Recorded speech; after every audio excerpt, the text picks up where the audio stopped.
Hi guys, मैं हूं मोहम्मद नसीम कस्सार और आप देख रहे हैं स्मार्ट माइंड यूट्यूब चैनल।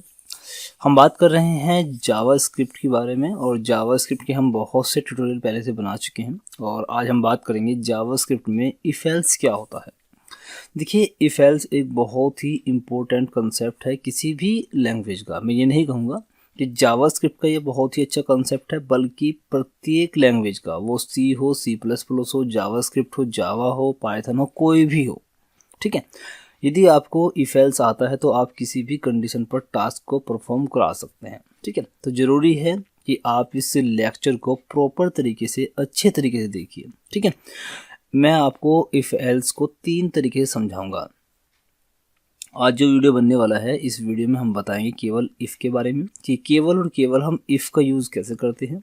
इससे नेक्स्ट वीडियो में हम बताएंगे इफ़ के साथ एल्स का यूज़ कैसे करते हैं, और उसके बाद हम बताएंगे इफ़ के साथ एल्स और एल्स के साथ इफ़, मतलब इफ़ एल्स का कॉम्बिनेशन एक से ज़्यादा बार, उसको बोलते हैं हम नेस्टेड इफ़ एल्स। उसको हम कैसे यूज़ करते हैं वो जानेंगे। 3 वीडियो बनाऊंगा, तीनों वीडियो मोस्ट इंपॉर्टेंट है और आपको इनको ध्यान से देखना है, ठीक है। देखिए, चलिए समझ लेते हैं थोड़ा। Conditional statement are use to perform different action based on different condition. मतलब जो कंडीशनल स्टेटमेंट्स होती हैं वे किसी एक्शन को परफॉर्म करने के लिए यूज़ की जाती हैं। Very often when you write code you want to perform different action for different decision. मतलब अलग अलग डिसीजन के लिए हम जब अलग अलग एक्शन परफॉर्म करा रहे हों तो वहाँ पर हम जावा स्क्रिप्ट इफ एल्स का यूज़ करते हैं, ठीक है। You can use conditional statement in your code to do this. मतलब किसी भी एक्शन को परफॉर्म कराने के लिए आप क्या करेंगे, अपने कोड को लिखेंगे, ठीक है, अलग अलग स्टेटमेंट से। In JavaScript we have the following condition statement. देखिए, use if to specify a block of code to be executed if a specify condition is true. मतलब हम क्या करते हैं, इफ़ में हम क्या करेंगे, एक ऐसी कंडीशन को लिखेंगे, यदि एक ऐसा, मतलब एक ऐसी कंडीशन देंगे, यदि वो ट्रू होती है तो इफ़ के ब्लॉक में हमने जो भी स्टेटमेंट दी होगी, जो भी हमने कोड लिखा होगा वो रन हो जाएगा। और उसके बाद नीचे देखिए, use else to specify a block of code to be executed if the same condition is false. मतलब यदि इफ़ में दी गई कंडीशन अगर फॉल्स हो जाती है तो फिर एल्स में दी गई कंडीशन रन होती है, ठीक है। इफ़ और एल्स का मतलब क्या है कि यदि ट्रू हो जाए तो इफ़ का ब्लॉक में जो भी हमने कोड लिखा है वो रन हो जाए, और अगर इफ़ फॉल्स हो जाता है तो जो हमने एल्स में लिखा है वो रन हो जाता है, ठीक है। उसके बाद use else if to specify a new condition to test if the first condition is false. देखिए, ध्यान से समझिए। सबसे पहले हमने इफ़ बताया, उसके बाद एल्स। मतलब इफ़ केवल और केवल इफ़ कब यूज़ करते हैं हम, जब हमने ऐसी कंडीशन दी हुई हो कि हमें एल्स की ज़रूरत ना हो। केवल इफ़ भी हम अकेला यूज़ कर सकते हैं। इफ़ के साथ एल्स कब यूज़ करेंगे, जब इफ़ में दी गई कंडीशन अगर फॉल्स हो जाती है तो एल्स में दी गई कंडीशन रन होगी, ठीक है। और ये देखिए, नीचे तीसरे नंबर पर है एल्स इफ़। यदि एक कंडीशन इफ़ वाली फॉल्स हो जाती है तो हम इफ़ एल्स के अंदर एक और इफ़ लगा सकते हैं दूसरी कंडीशन लगाने के लिए, ठीक है। Use switch to specify many alternative block of code to be executed. देखिए, स्विच के बारे में हम आगे पढ़ेंगे, अभी स्विच के बारे में कोई बात नहीं करेंगे। अभी हमें क्या करना है, इफ़ एल्स और एल्स इफ़ के बारे में हम बात करेंगे। तो सबसे पहले हम आज की वीडियो में क्या समझने वाले हैं, केवल और केवल इफ़ के बारे में, ठीक है। अब देखिए, कोड ब्लॉक में चलते हैं अपने। यहाँ पे देखिए, यहाँ पर मैं एक काम करता हूँ, एक वेरिएबल x बना लेता हूँ और x को वैल्यू देता हूँ मैं 1, ठीक है।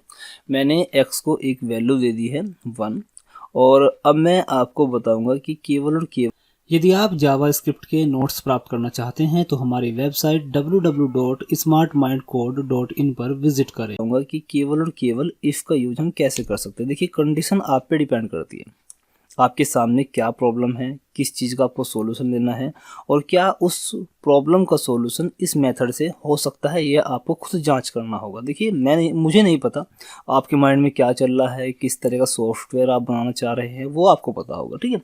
अभी मैं आपको कंडीशन बता सकता हूँ, कंडीशन किस किस तरह से बनाई जा सकती है, इफ़ से आप क्या क्या काम कर सकते हैं। देखिए, ध्यान दीजिएगा। मैंने क्या किया, एक वेरिएबल x बनाया और x में मैंने एक वैल्यू असाइन कर दी 1, ठीक है।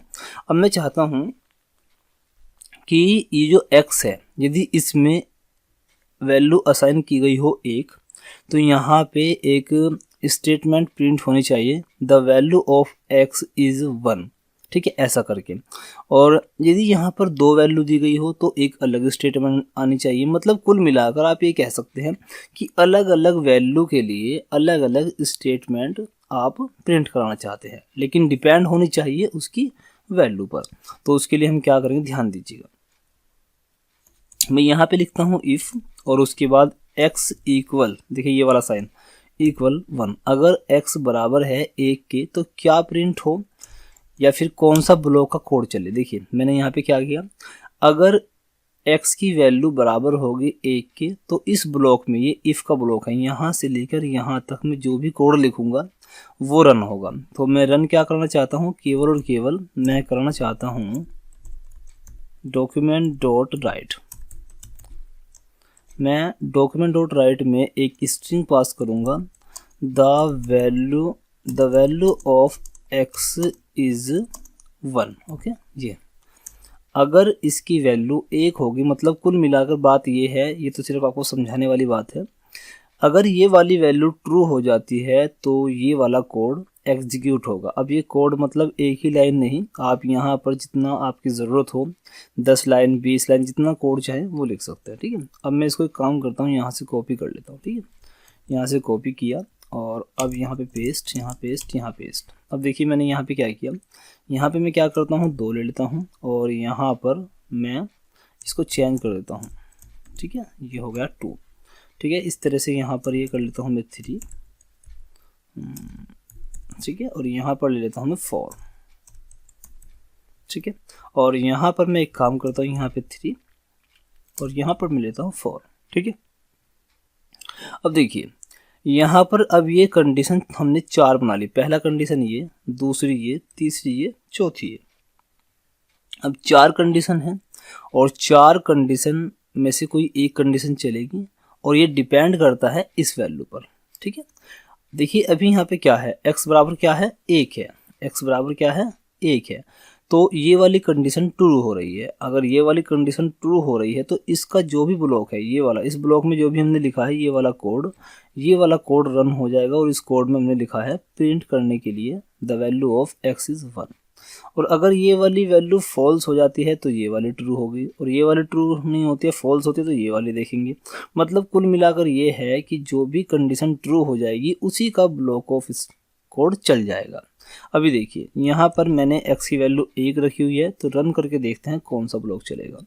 रिफ्रेश करता हूँ पेज को, तो देखिए the value of x is 1, मतलब पहले वाला कोड हमारा चल गया क्योंकि ये वाला ट्रू हो गया, बाकी सब फॉल्स है तो कोई ब्लॉक नहीं चला। और अब मान लीजिए अगर मैं इसको 4 कर दूँ, ठीक है, सेव किया, पेज को रिफ्रेश कर दूँ तो ये क्या हो गया 4 हो गया, ठीक है। और यदि मान लीजिए मैं यहाँ पे 3 कर दूँ, अब रिफ्रेश करूँ तो ये 3 वाला, ये वाला ब्लॉक चल गया, बाकी सब फॉल्स हो गए। तो जो भी यहाँ पर कंडीशन ट्रू हो जाएगी उसी का ब्लॉक ऑफ कोड चल जाएगा। लेकिन अब अगर हम बात करें कि यहाँ पर ऐसी वैल्यू पास कर दो जो इनमें से कोई भी कंडीशन को ट्रू ना कर पाए। देखिए ये 4 कंडीशन है, चारों की चारों कंडीशन अब यहाँ पे ट्रू नहीं होगी क्योंकि क्या हो रहा है, x बराबर 6 है और यहाँ पर 6 वाली हमने कोई कंडीशन नहीं लगाई है। अब मैं इसको सेव करके पेज को अगर रिफ्रेश करूँ तो आप देखेंगे कुछ भी रिजल्ट नहीं आएगा। क्यों? क्योंकि कोई भी कंडीशन ट्रू नहीं हो पा रही है। जब तक कंडीशन ट्रू नहीं होगी तब तक रिजल्ट नहीं आएगा। या फिर मैं ऐसा कर दूं, यहाँ पे x ग्रेटर देन 3, देखिए अब यहाँ पर ये वाली कंडीशन ट्रू हो जाती है क्योंकि x की वैल्यू क्या है 6 है और यहाँ पे मैं कह रहा हूँ कि जो x है वो 3 से बड़ा है। हाँ ये ठीक है। तो अगर ये वाली कंडीशन ट्रू हो गई तो हमारे सामने रिजल्ट आएगा ये वाला 3 वाला। देखिए आपको दिखा दूँ मैं एक बार, रिफ्रेश किया, देखिए the value of x is 3, क्योंकि ये जो कंडीशन है ये वाली ट्रू हो गई, बाकी सब फॉल्स है, ठीक है। तो ये वाला स्टेटमेंट चल गया। तो इस तरह से केवल और केवल आप इफ़ की मदद से एक से ज़्यादा कंडीशंस लगा सकते हैं, एक से ज़्यादा कंडीशंस को चेक कर सकते हैं। उम्मीद करता हूँ ये वीडियो आपको पसंद आया होगा। वीडियो पसंद आया तो यार वीडियो को लाइक ज़रूर करिएगा। और देखिए ये आप पे डिपेंड करता है कि इस तरह की कंडीशंस को आप कहाँ पे लगाना चाहते हैं, आप किस तरह का प्रोग्राम बना रहे हैं, वो आप पे डिपेंड करता है। लेकिन अगर आप कोई प्रोग्राम बना रहे हैं और आपसे नहीं हो पा रही है कोई चीज़, तो आप मेरे साथ शेयर करिए, मैं आपको उसका सॉल्यूशन प्रोवाइड ज़रूर करूँगा।